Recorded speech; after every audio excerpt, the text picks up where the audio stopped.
Assalamualaikum warahmatullahi wabarakatuh. Perkenalkan, nama saya Fitriani Asnahaidia dengan NIM E2010678 asal Universitas Juanda Bogor yang saat ini sedang mengikuti pertukaran mahasiswa di Universitas Surya Kencana Cianjur.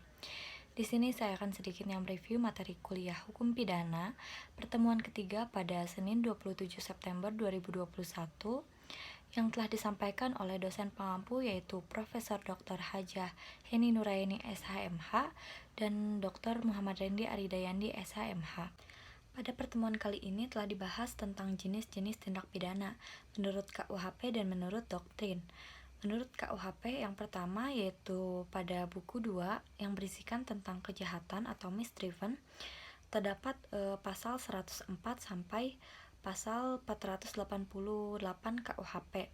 Dan yang kedua yaitu buku 3 yang berisikan tentang pelanggaran atau overtradingan terdapat pasal 489 sampai pasal 569 KUHP.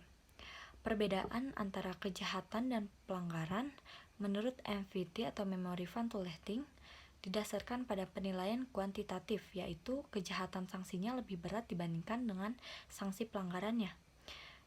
Kemudian selain itu juga didasarkan pada kualitatif bahwa kejahatan atau delik hukum atau reh delik atau malapers, kemudian pelanggaran atau delik undang-undang atau wets delik. Kemudian menurut doktrin diantara lain yaitu yang pertama ada delik formil dan delik material, yang kedua ada delik komisionis, delik komisionis per omissionem commissa, yang ketiga ada delik dolus dan delik culpa, yang keempat ada delik tunggal dan delik berganda, yang kelima ada delik aduan dan bukan delik aduan, yang keenam ada delik politik dan delik umum, dan yang terakhir ada delik khusus dan delik umum. Kemudian masuk ke dalam bab 3 yaitu yang berjudul Pembaharuan Hukum Pidana di Indonesia. Yang pertama ada sejarah berlakunya KUHP di Indonesia. KUHP itu sendiri berasal dari WVS Belanda yaitu Wetboek van Strafrecht Belanda melalui pasal 75 RRJO pasal 131 IS sejak 1 Januari 1918 berubah menjadi WVSNI yaitu Wetboek van Strafrecht dan Nederland Indi. Selanjutnya melalui Undang-Undang Nomor 1 Tahun 1946, WVSNI berubah menjadi KUHP.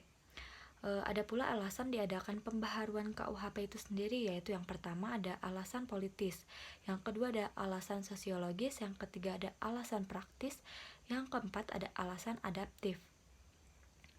Kemudian ada pula cara-cara melakukan pembaharuan KUHP. Yang pertama ada kriminalisasi, yang kedua ada dekriminalisasi, yang ketiga ada rekriminalisasi, yang keempat ada depenalisasi, dan yang kelima ada mitigating.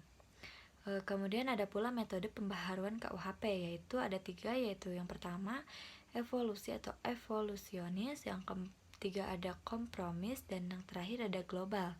Sekian review materi kuliah Hukum Pidana pertemuan ketiga yang dapat saya sampaikan. Mohon maaf bila ada kesalahan kata dalam penyampaian. Wabillahi taufiq wa hidayah. Wassalamualaikum warahmatullahi wabarakatuh.